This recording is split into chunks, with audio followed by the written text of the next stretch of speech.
Objection! Hello buddy, Zachman18 here, and we are back with Phoenix Wright Ace Attorney, Trials and Tribulations, the fifth and final case of the game, Bridge to the Turnabout.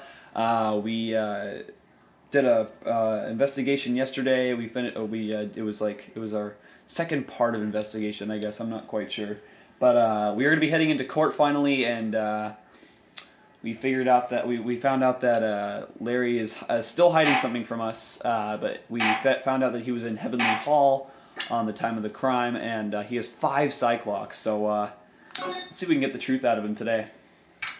Not quite sure, but we'll see. Oh my, Mr. Luis feels that way about me? Apparently, he's unaware of your real secret and all. This is no time to be embarrassed. I'm sorry, I'm just hardly accustomed to that sort of thing. Worry not, and in any case, whatever it was that he saw on the night of the incident, mark my words, I will drag it out of him. Does that mean Mr. Luis is the witness today? No, I believe that none will be the first to take the stand. Oh, okay. Sister Bikini. She claims to have seen the very instant in which you carried out the crime. I just want to ask you one last time. It really wasn't you who killed Miss Elise Donim, correct? That is correct. It wasn't me. Very well then. Mr. Edgeworth? Yes? You are a prosecutor, aren't you? Are you sure about this? If your true identity is revealed... Don't worry. I've taken the necessary steps. You have? Iris, it is a prosecutor's job to doubt people. But right now, I am a defense attorney. A defense attorney's job is to believe in people and to believe until the bitter end. That's what a friend of mine told me once. Mr. Edgeworth. You may pass judgment on me from the defendant's chair. You are the one to decide whether or not I am able to do the task I have been entrusted. Very well, sir. I leave my defense in your capable hands. Alright. Let's do this. Court is now oh, we're back to this guy again. Court is now in session for the trial of Sister Iris of Hazakura Temple. The defense is ready, Your Honor. The defense does indeed appear to be ready, however, the same cannot be said for the prosecution in this case. Indeed. I'm not sure I like such blatant waste of this court's time. An empty prosecutor's chair can only mean that the prosecutor has no confidence in their ability to prove their case. It would seem this case is already over before it had a chance to begin. I'm ready to announce my verdict at this time. This court finds the defendant... Hell! Oh! No way! Oh! The prosecution stands ready. I did not expect that whatsoever. And you are? Franziska von Karma, prosecuting prodigy. Von Karma, you say? Perchance you wouldn't be of any relation to the legendary prosecutor Manfred von Karma. Legends are a thing of the past. I'm a von Karma, that is all. Upon a special request, I flew in today for the purposes of prosecuting this case. You did? Then you must be quite a big shot, eh? By the way, Mr. Edgeworth. Yes, Your Honor? I'm almost certain that I've seen you somewhere before. Or am I just imagining things? You look very much like a prosecutor I met once. I believe you're imagining things, Your Honor. Miss Von Karma, do you have anything to say? There is no such weakling as this man among those of the prosecutor's office. There isn't, but I'm sure, once before in this courtroom... Ah! I told you, there is no such weakling. What is that, a whip? I'm not sure I care for such a thing in my courtroom. Bailiff, remove that whip at... I have no objection to the whip. You don't? The prosecution can wield the whip or drink 17 cups of coffee, but there is still only one truth. That is what I stand here to prove today. This promises to be interesting, Miles Edgeworth. I had expected to face Phoenix Wright here today, but looking at you now, maybe this is what I have been waiting for all this time. Miles Edgeworth, I will not allow this chance to crush you slip through my fingers. I see you brought your flair for the histrionic. Allow me to add to the things I'm not sure about. People acting bizarrely in my court. Ah! The stage is set. Now continue with the proceedings, Your Honor. Very well, Miss Von Karma, please give an outline of this case, with as little whipping as possible. The murder victim is the famed picture book author Miss Elise Donim. Her body was found in the Hazakura Temple courtyard. She had been stabbed through the torso by a ceremonial sword from a golden statue. The sword in this picture is the weapon in question, correct? Very well, the court accepts this photo of the crime scene. There is no mistake. This was the doing of Sister Iris. After all, there is a witness to her crime. Very well. Please bring this witness to the stand. Alright, so before we get started, I just want to have a quick scan through. Okay, has her fingerprints on it.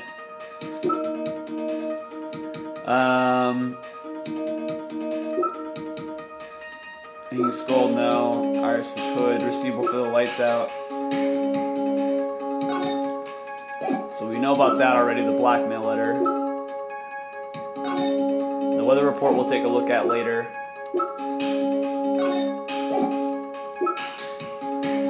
Rang lights out bell at 10 p.m. and was then in her room until the murder was discovered. Okay. And so it begins. Oh wait, I didn't finish it. Crime photo. 10 to 11 p.m. Cause loss of blood from stab in the back. Body fell 10 feet after death. Okay. My first and my last trial as a defense attorney. Witness, state your name and occupation, please. Hold on here. I'm not sure about being not sure if I care for this at all. Witness, please stand up nice and straight. If I recall correctly, there are a few milk crates in the defendant's lobby for witnesses with bad backs. Bailiff, fetch a crate for this poor lady, please. There we go. Once again, your name and occupation, please. Little old me? Well, I'm the head nun of Hazakura Temple on Eagle Mountain. My name is Bikini. You got it? Bikini. Nice to meet everyone.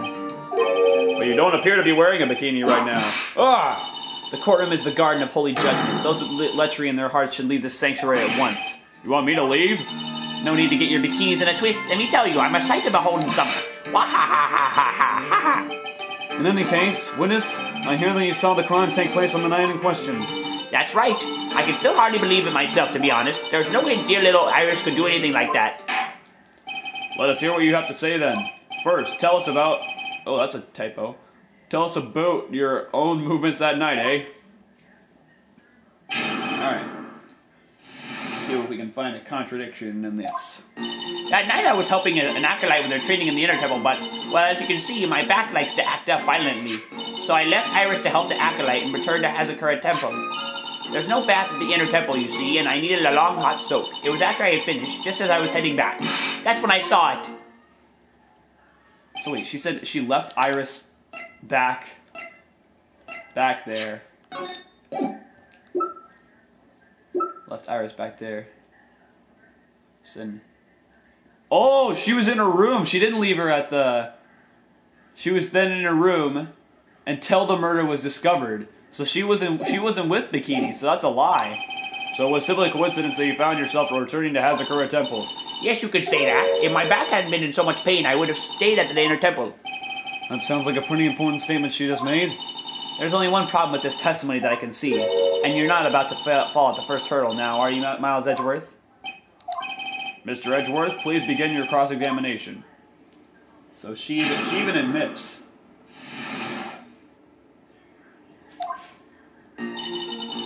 that there's a problem in the testimony.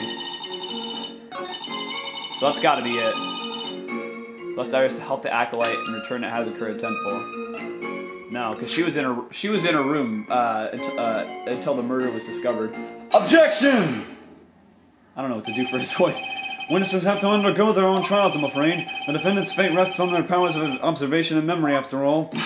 Well, well, well. Don't worry. I'm more than up to the task. I'm a woman of faith, after all, the head honcho of Hazakura Temple. In that case, Miss Honcho, I'd like you to explain something for me. The discrepancy between your testimony and that of the defendant Iris. She claims that after ringing the lights out bell, she went back and stayed in her room. Which means she did not go to the inner temple at all. No, she said that. A defendant or a witness. Who is more likely to lie, do you suppose? The defendant is simply lying to cover her back. But that is completely illogical. The murder was committed in the courtyard of Hazakura Temple. Claiming that she went to the inner temple would make for a much better alibi. But that is odd. Whatever the reason, I can't believe that she would lie. She does indeed have honest eyes. Ah! All people lie. That is my belief. Why am I the only one being whipped in here?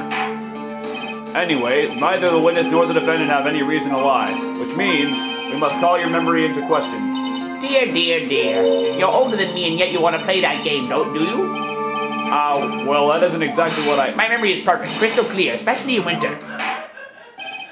Sorry, guys, my mom. I suppose it's too early to end this cross-examination, eh?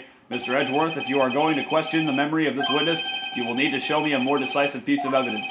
Understood, Your Honor. I was naive to think that alone would do the trick. Then please add your comments about Iris to the testimony, and let us return to the cross-examination. Okay, that night I was helping okay, so she was... Iris... Okay, so this is the new statement. Iris came to the inner temple. She was dressed exactly as she had been at dinner. Exactly.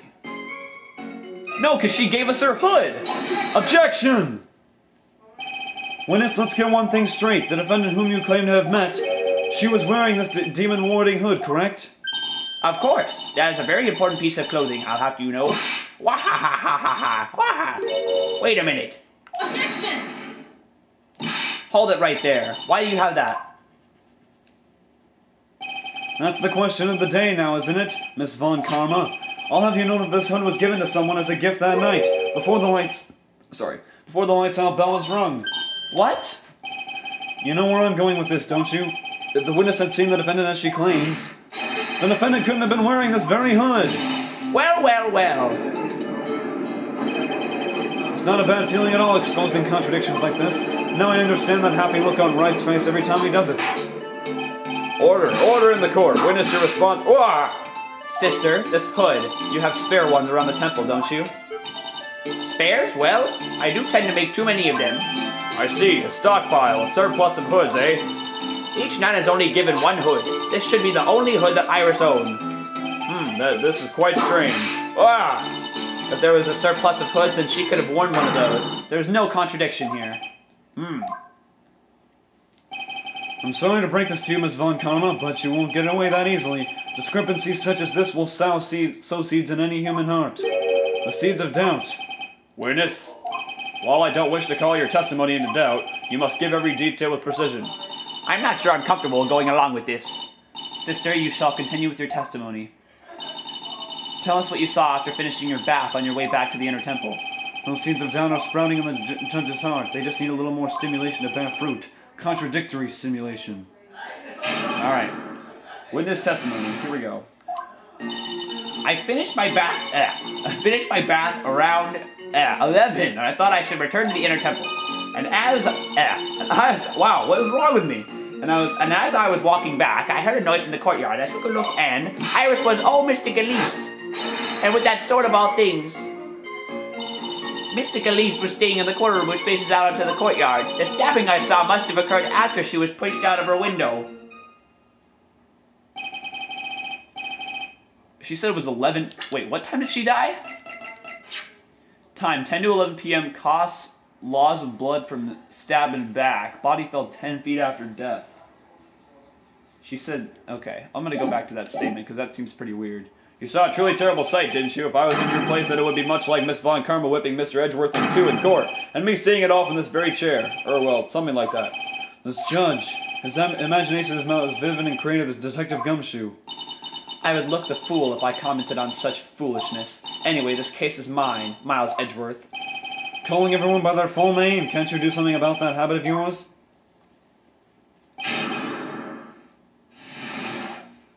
This occurred after she was pushed out of her window. When was she pushed out a window? That's not even mentioned in this. Yeah, it doesn't even say anything about her being pushed out of a window. I could be going crazy here, but I mean, we still have a full health bar, so I'm not quite sure. Yeah, it seems weird, because that's not even mentioned in the autopsy report. Objection! Impressive logic, that's what I'd like to say anyway. Oh, please do. My brain is something else, especially in winter. However, I think you are overlooking one thing. Miss Von Karma, would you be so kind as to take another look at the autopsy report? The autopsy report? The victim did fall from a height of 10 feet. Oh, that's right. However, this fall was after she was killed. Oh, it was wait. She was... How do we know that? Loss of blood... Oh, after death. Okay, I see. I should have paid more attention to that. That's right, it says after death right here. The scene the witness claims to have seen is contradictory. If the defendant stabbed and killed the victim there in the courtyard, how did the victim then go on to take a 10-foot fall? That's what I didn't get either. I was so confused there. Order, order! The victim was killed and then fell. If that is the case, then the victim must have been killed in her room. Don't you agree? That is the logical conclusion. Sorry. Yes, that's right. The victim must have been stabbed by the defendant in her own room, and she was then thrown out of her window down into the courtyard below. Were there any signs of a struggle in Miss Donim's room? She was stabbed with a sword. That would leave a blood stain, wouldn't you agree?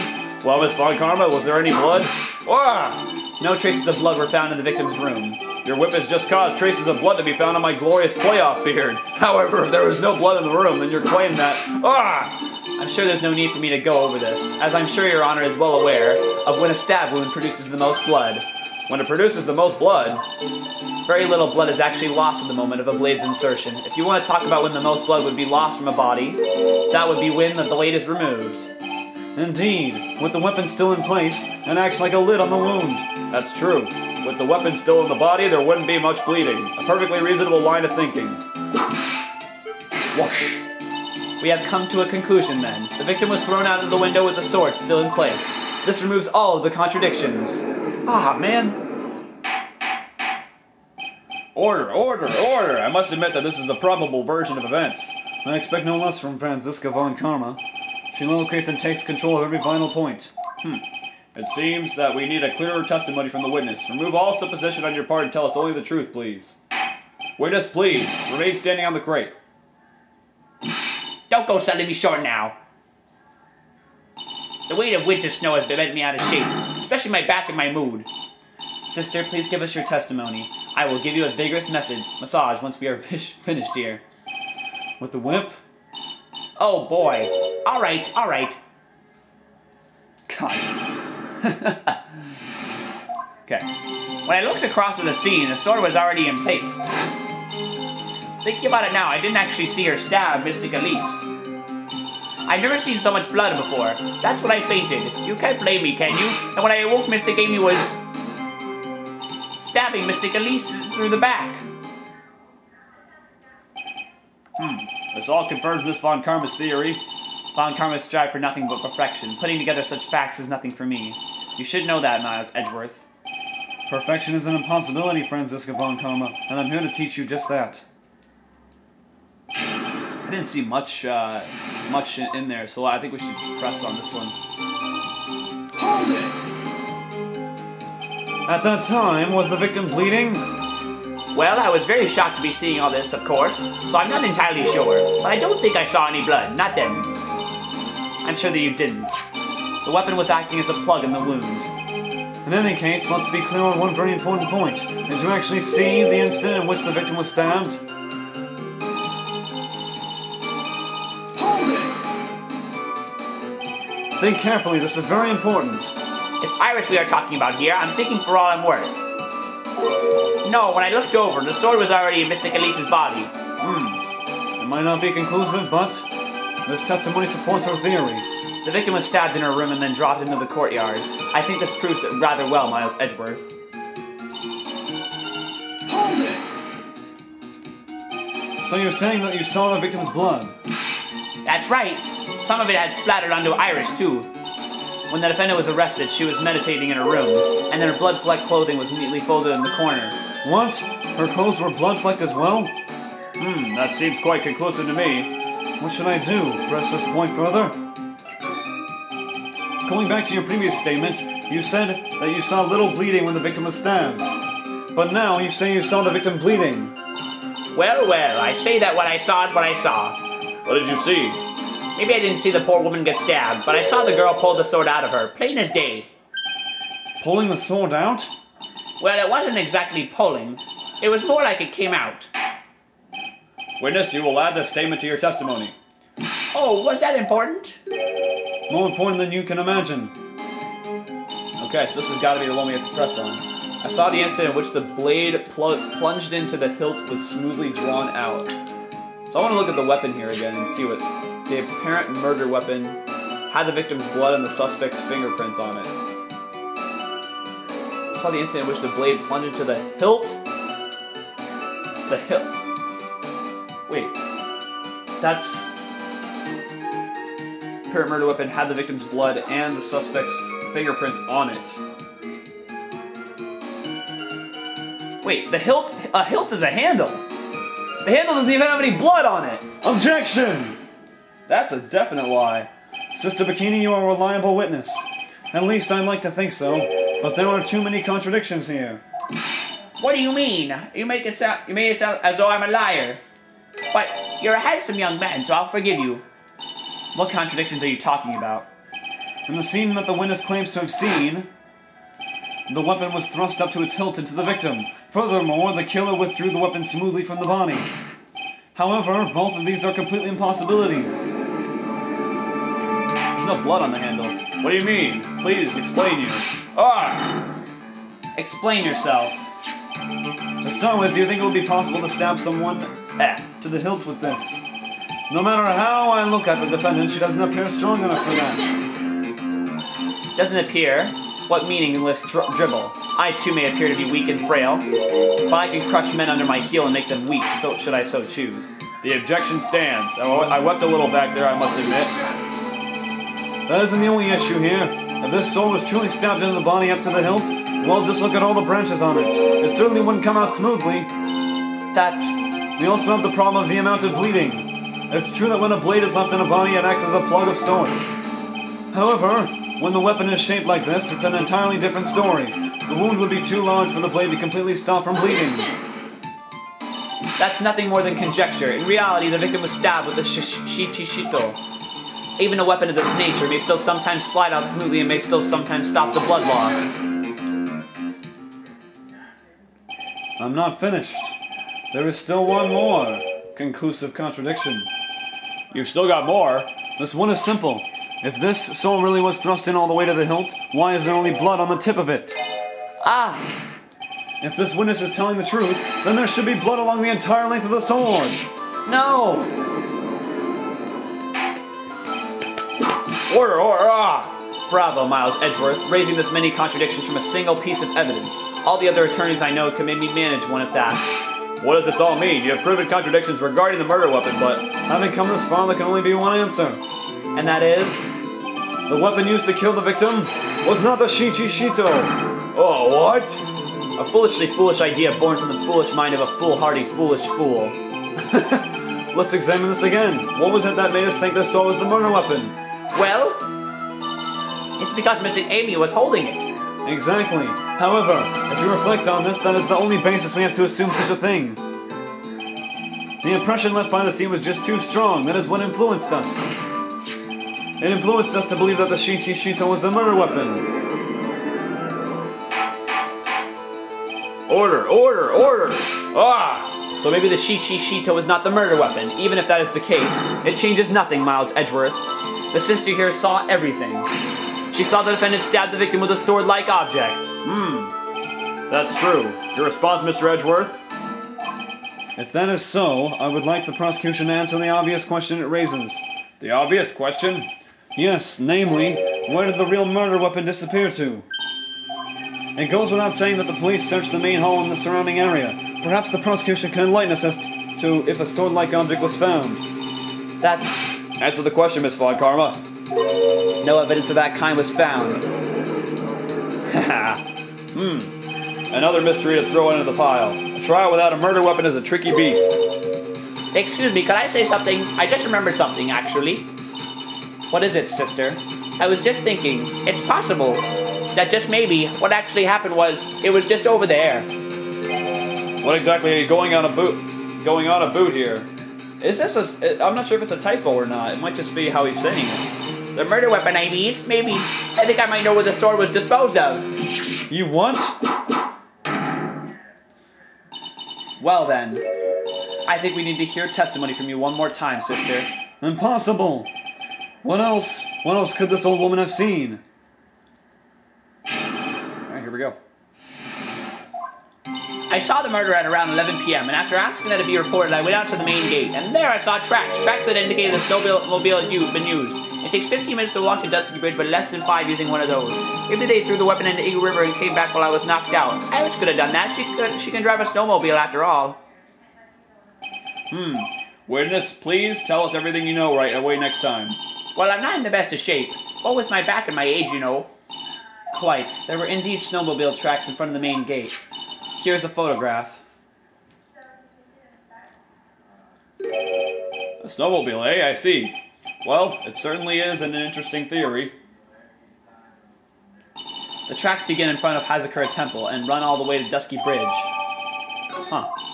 That solves your pesky little problem, yes? The Eagle River's current is quite swift, meaning that it doesn't freeze over in winter, making it the perfect place to dispose of the murder weapon. Did she really go to the river to dispose of the murder weapon? Mr. Edgeworth, your cross-examination, please. Alright. I didn't see much in that testimony, so... You aren't sure about the time? Yes, I was worried about it, but after all... Why was that? Because I have a strong sense of responsibility, especially at this time of year. The acolyte was being just doused in freezing water at the time. I couldn't very well take it easy in the bath all night now, could I? So at 11 I decided to leave Hazakura Temple. Your estimation of the time seems reliable, at least. Please continue, sister.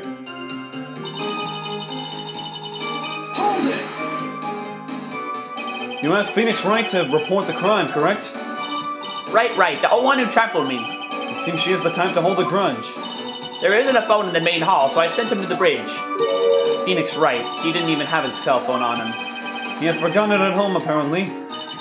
What a naive boy, as always. Not only do I always carry my phone, but I always have my whip in hand, too. Anyway, I was really scared, and it was taking him a while to get back, so I thought I'd go out by the main gate for a spell.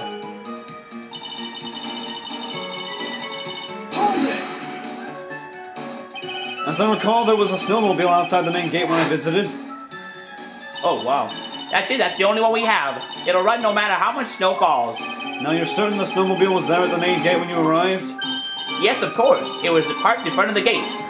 So she had already gone, discarded the murder weapon, and returned by that time. I'm not sure if this is really relevant. What should I do? I need answers to every possible doubt. The snowmobile in question, was it still warm at that time? Huh? What do you mean? What do you mean? What do you mean, eh? What do you mean, Miles Edgeworth? I'm playing to a slow crowd here. It goes without saying that using a snowmobile will heat its engine. If it was still warm, then it means it was recently used. Ah, I see. I never thought of that. That's right. I overlooked that, too. Of course you did. Then answer the question, please, witness. I don't often go around touching hot engines. However, now that you mention it, there wasn't any snow on it. Snow? Yes, for some reason, only the snowmobile wasn't covered in snow. There wasn't any snow on it? Curses. It seems Highly likely that the killer did use a snowmobile then, eh? How long does it take to get to Dusky Bridge by snowmobile?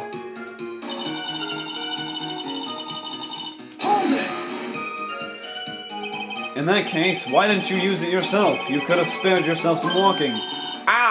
There's a reason for that. Have we got a moment for me to explain? I think that's why the question was asked in the first place. It was about a month ago. I was driving my beloved little snowmobile, happy as could be. I fetched some water and was heading back when I went and crashed into a tree. The tree and my back both went crunch, just like that. Crunch, crunch. Crunch. I haven't been able to find the courage to ride anything since then. Anyway, the killer must have used it.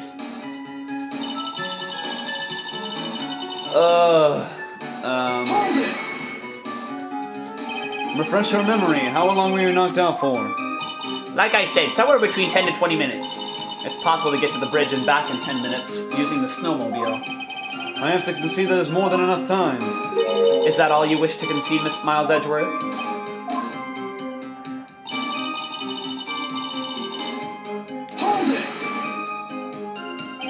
While it would have been possible, time-wise, one element remains out of place here. Oh, and what would this mystery element be? The idler's reasoning, Your Honor. Killer's reasoning, Your Honor. Why did the killer do all this? Why go to the Eagle River to dispose of the murder weapon when there were other methods? And many unanswered questions. The response, Miss Von Karma? Turning to me for help over the slightest thing. Why don't you think for yourself once in a while, Your Honor? What? This is over the top as always. Anyway, whatever the reason, the fact remains that the defendant could have done this. The murder weapon was disposed of in the river. Another point to me, Miles Edgeworth. Let the mystery to feed the fire. Was there any reason to go and throw away the murder weapon? Luckily, there is certainly a problem with this testimony. All I have to do is start poking holes in this flawed account. I don't know.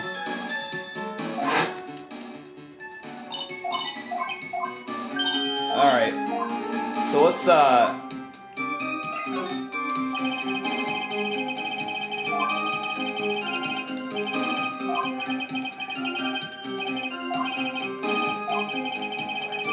okay, so let's, maybe they threw the weapon in Eagle River and came back while it was knocked out. What? I don't get that at all. I want to look at this photo again. Taking that knife from Main Gate to Dusky Bridge.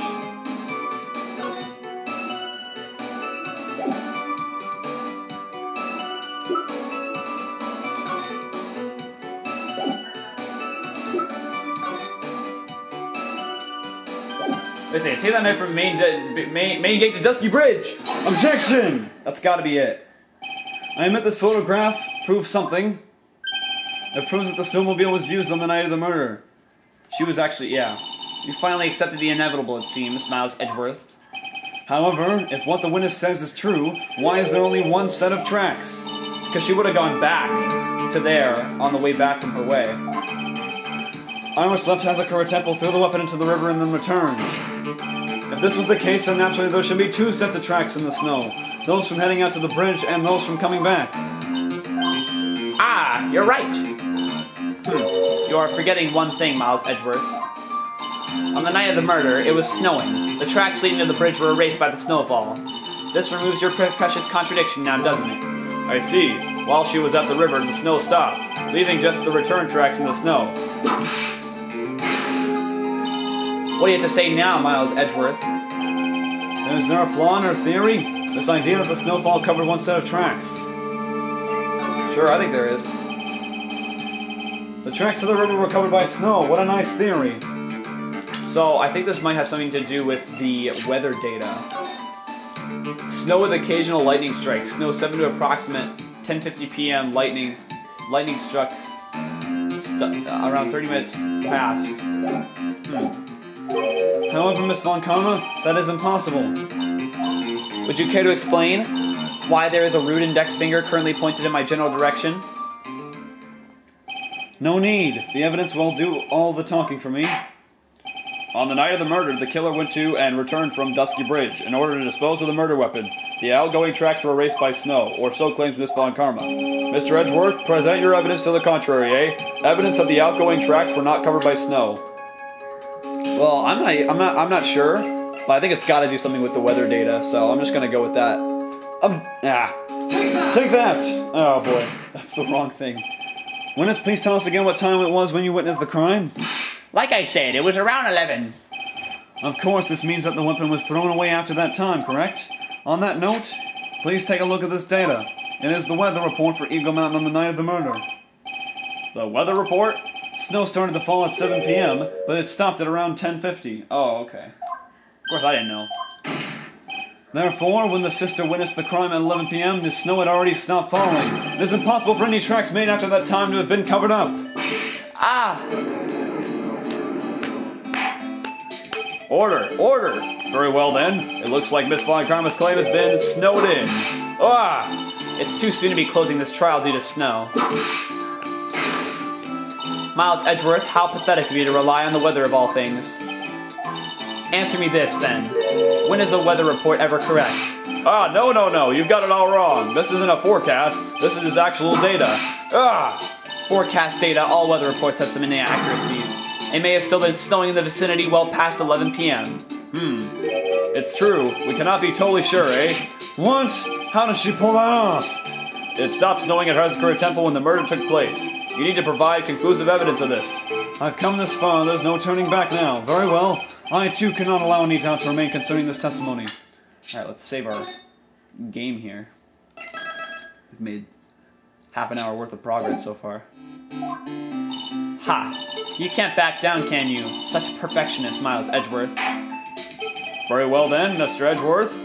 Where is your evidence that it had already stopped snowing when the victim was killed?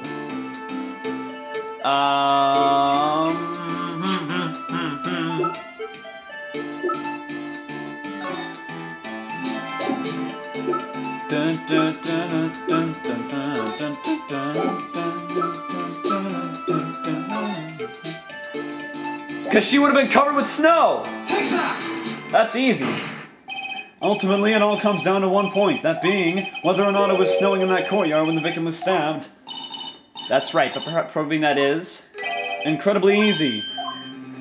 If we want to know whether it was snowing or not, this photo will tell us everything. Of course, I am referring to the photo of the crime scene. As you can see, everything is covered with snow, with just one exception. And that is... the victim herself, Miss Elise Donim. Why is there no snow on top of her? The answer is simple. And it stopped snowing when she was killed, that's why. In other words, if the killer really did go to the Eagle River to dispose of the murder weapon, then in this photograph, there should be two sets of tracks. Oh man. Order, order! Just what are you... Just what are you suggesting, Miles Edgeworth? To be honest, I am not entirely sure myself, but this is simply what all of the facts points to. That night, someone used the snowmobile to leave Hazakura Temple. From the tracks left, it can be understood that they were heading for Dusky Bridge. At that time, it was still snowing. Of course it was, because those tracks were gone. Then when this person returned to Hazakura Temple, the snow had stopped. Thus, the return tracks remained.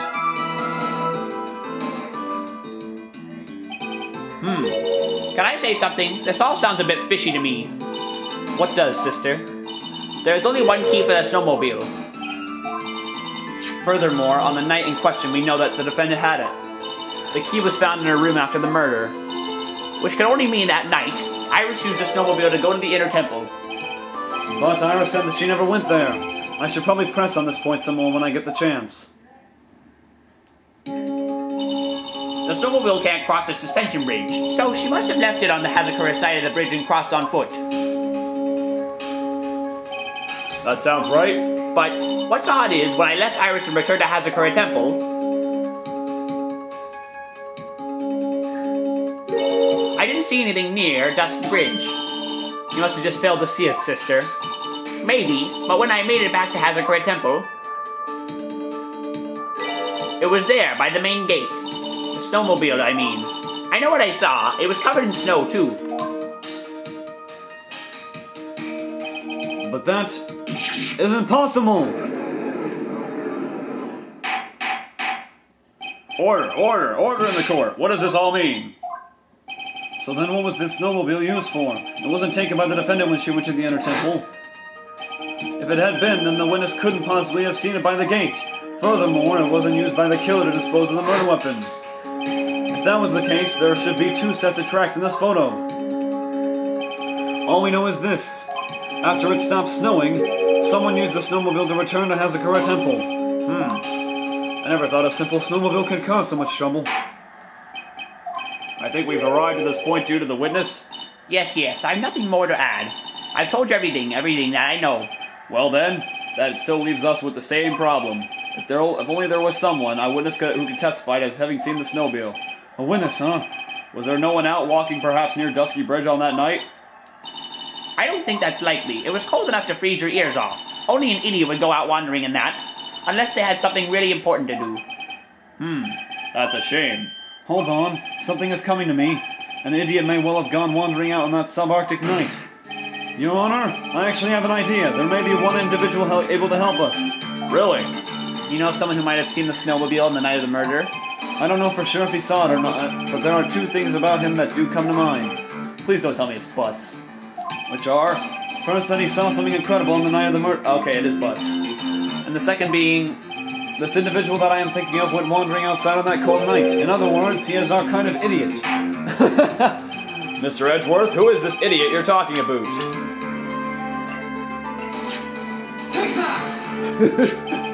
This guy must be a product of Jean-Luc de la Duc's guide to obnoxious French painting. What? This is Larry Butts, the student of the victim, Elise Donim. Her student? Interesting. Why was he wandering on the night of the murder? That's... I could tell them all about his designs for Iris, but it may cost us his credibility as a witness before I even call him. He is, after all, an artist. He was perhaps searching for something in the snowy scenery that would move him, although I cannot guarantee that this is the reason. And so, this unfortunate, unreliable-looking man, what exactly was it that he saw? I intend to extract that from him right here in this courtroom. Summon this youth as a witness immediately. I have no choice, do I? I believe he is in the gallery for this trial. It will not take long to summon him. Very well. Larry, you may have escaped me yesterday, but today I'm going to get everything out of you. The court will now adjourn for a 20-minute break. Miss Von Karma, please see to preparing the next witness. Understood, Your Honor. Good. Well then, court is now in recess. And that's it for today. All right, so I guess we'll be hearing Larry Butts' testimony tomorrow. So let's go ahead and save our game and get a quick little preview of what's coming up tomorrow.